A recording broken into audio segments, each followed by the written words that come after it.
morning, everyone, and welcome to episode 53. Can't believe it's episode 53 already. We're flying, and thank you as always for all the fantastic feedback. It's great to hear such kind words and people kind of taking the time to just let us know what you think of these podcasts. It means a lot.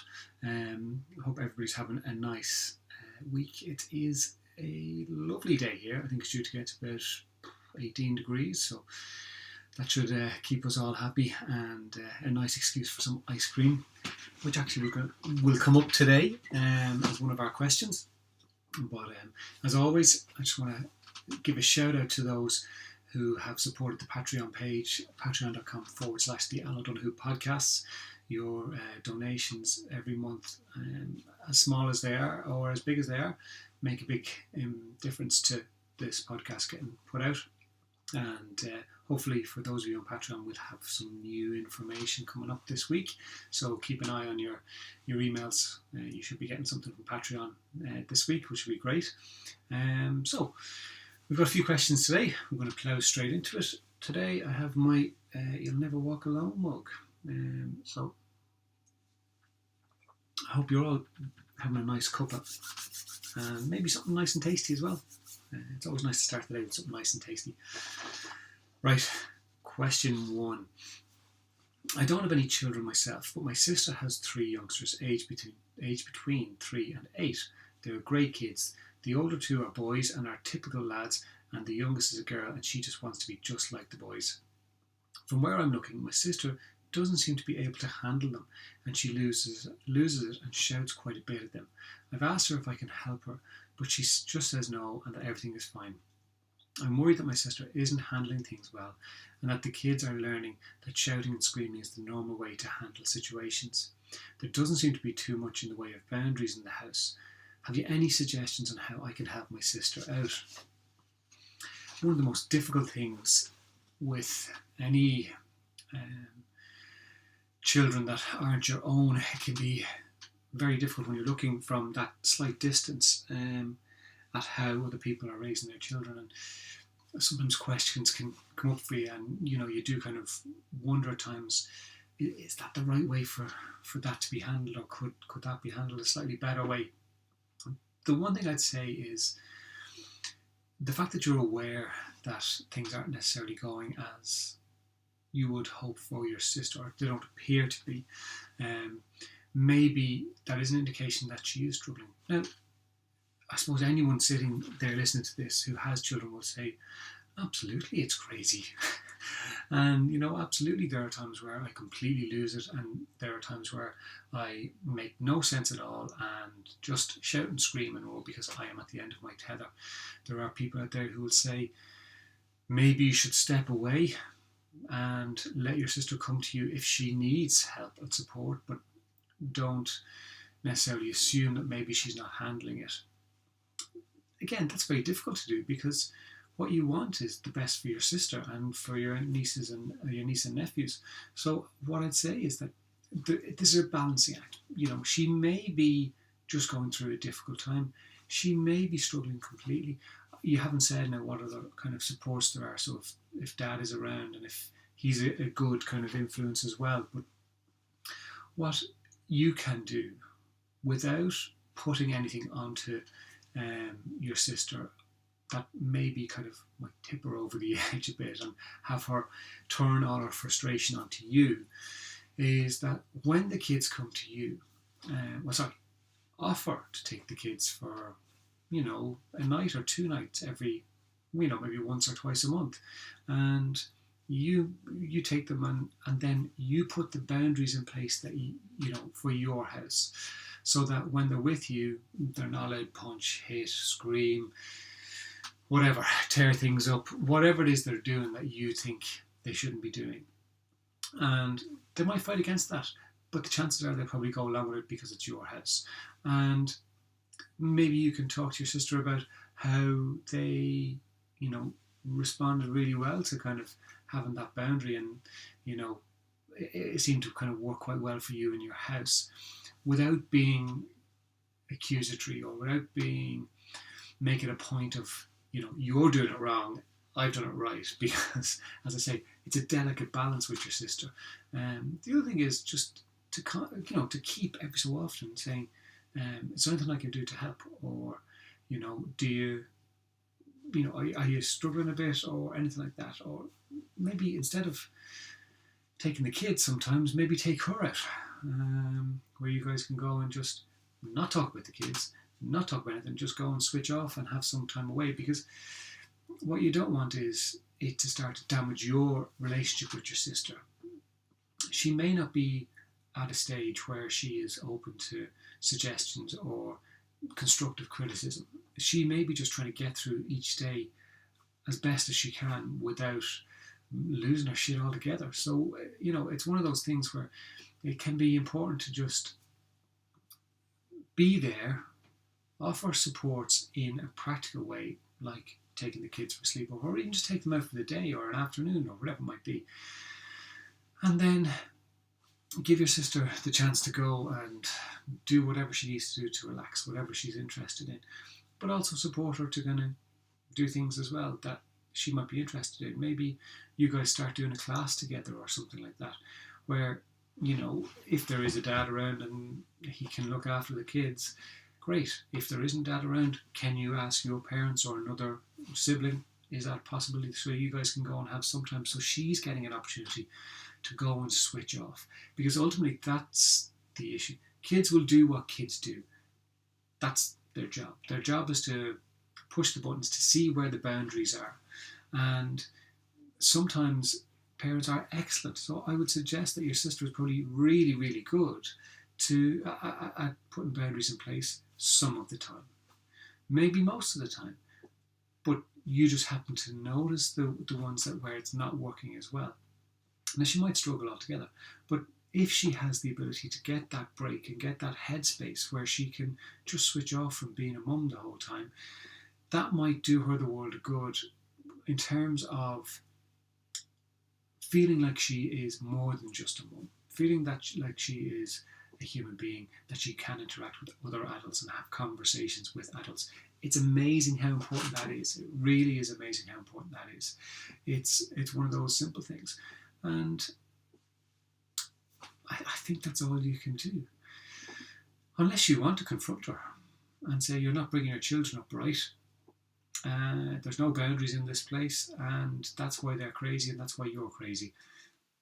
I suspect that's not going to get the best response. And while your intentions will be good, I think the chances are that it'll be completely rejected, and it could cause a serious rift between you and your sister.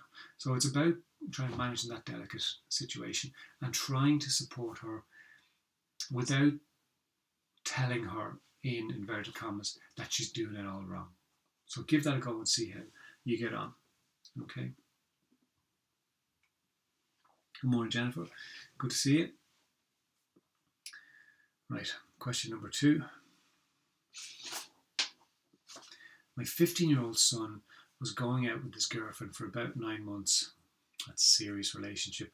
I think that's like the equivalent of probably 7 years in adult relationship terms.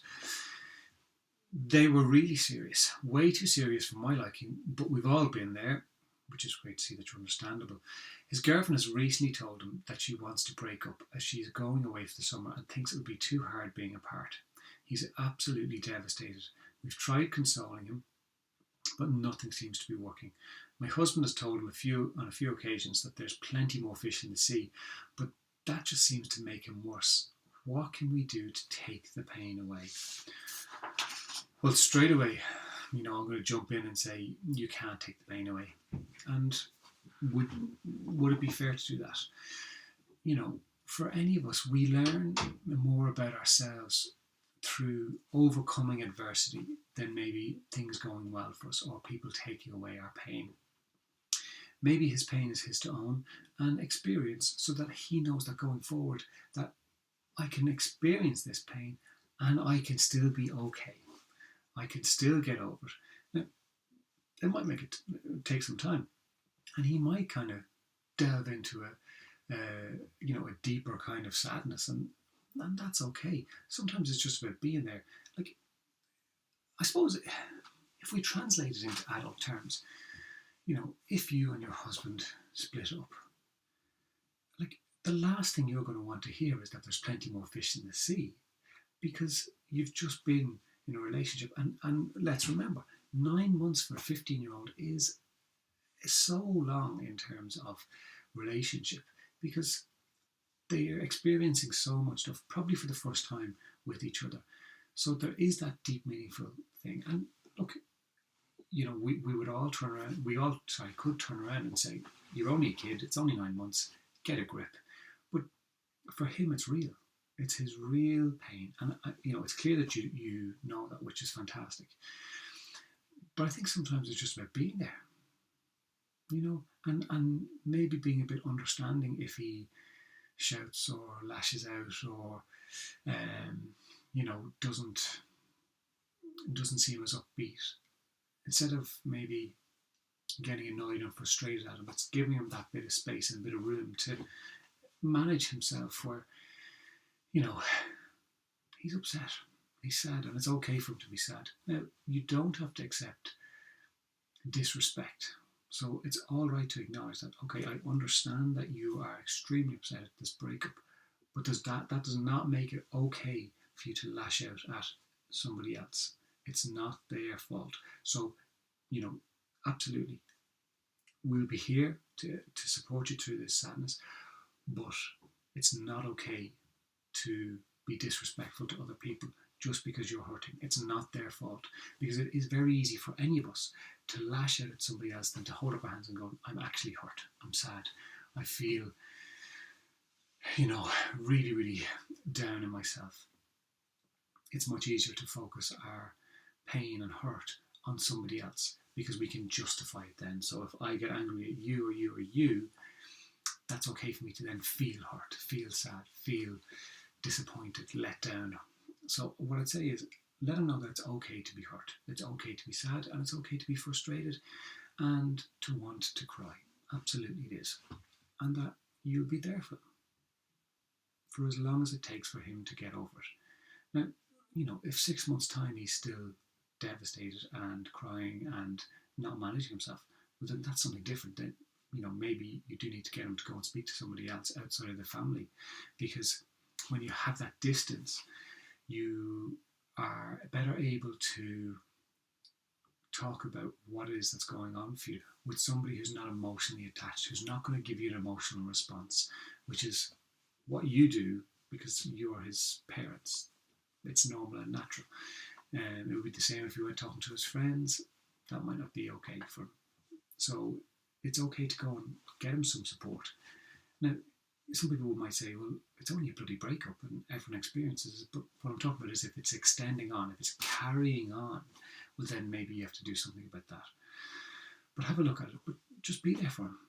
Don't let him break the boundaries, but be understanding at the same time that he's hurt and he's sad. And right now he probably feels like that's it. And, I'm never going to have another girlfriend ever again. I don't want another girlfriend. That could be the other thing he's feeling. I don't want any of these other fish in the sea. I want that one. And she doesn't want me, and there's nothing I can do about it. And then just kind of support him through the progression with this, because what can happen sometimes is that we become angry at the other person. So he may get angry at his ex-girlfriend, and that's where he needs to manage himself while online, especially, so he's not going around and bad-mouthing her on social media, because there's going to be backlash, and it's not going to be good for him, especially if he's not feeling okay within himself. So it's going to be important that he doesn't kind of start to lash out. So maybe just help him through that and have those conversations with him when you feel he's ready to have those conversations. It's tough being a teenager, it really is. I wouldn't go back to it for love nor money. Okay, last one for today. Me and my family love the summer. We love getting out and about and having tons of fun. The only thing about the summer that drives me nuts is the return of the ice cream fans. Twice a day, every day, they are around our estate, and my heart is broken with my kids tormenting me for ice cream. And it does seem like every other child in the estate is getting ice cream off the van twice a day. How do I stop my kids from pestering me every day? Oh man, those ice cream vans. You know, we all hear the ringing as they come around, and like I still, when I hear it, want to go and get an ice cream from the ice cream van. It's something I didn't get much of as a kid. That's just the way it was. But you know, it's just an essential part of summer. The old ice cream van. So I suppose, look, if you don't mind them having an ice cream once a week or twice a week during the summer, well then sit down and make that arrangement with them and say, okay, on a Tuesday you can get an ice cream from the ice cream van. If you pester me outside of those days or outside of the Tuesday, you won't get an ice cream the next Tuesday, and you need to stick it. They may pester you, but the days then that they miss out and see their other siblings getting an ice cream because they didn't pester you, they will very quickly come on stream. And if they don't, they're going to go through the summer without an ice cream from the ice cream van. And a lot of parents will go, like, you know, I don't want my child missing out on the ice cream. That's called tough. It's a good learning opportunity for your child. It's a good opportunity for you to put boundaries in place that they have to stick to. So it's really important that you do put that in place and just see how it goes. You'll be amazed at how quickly they will fall into line because they want the ice cream from the ice cream van. It's that simple. So pick your day or your 2 days, whatever you feel is realistic, and let them get an ice cream. You know, it's part of summer. It's fun. It's enjoyable. It's tasty. In fact, I wish the ice cream van was here now so I could go and get one for myself. Give it a go. See how you get on. And that's us for today. I hope you guys have a wonderful week. I'm hoping this weather stays the way it is. It is lovely. Here's to June the 1st and the Champions League final. If you want to, and you haven't done so already, please do go to the Yellow Dullahoo podcast, patreon.com/the Yellow Dullahoo podcast. And maybe if you can give me the price of, you know, an ice cream once a month, that would be fantastic. It means a lot to me. It does make a difference to my ability to produce these podcasts. And to you patrons out there who've done so already, keep an eye. There's something coming this week for you. And yeah, we'll leave it at that. Have a good week, folks. Take care.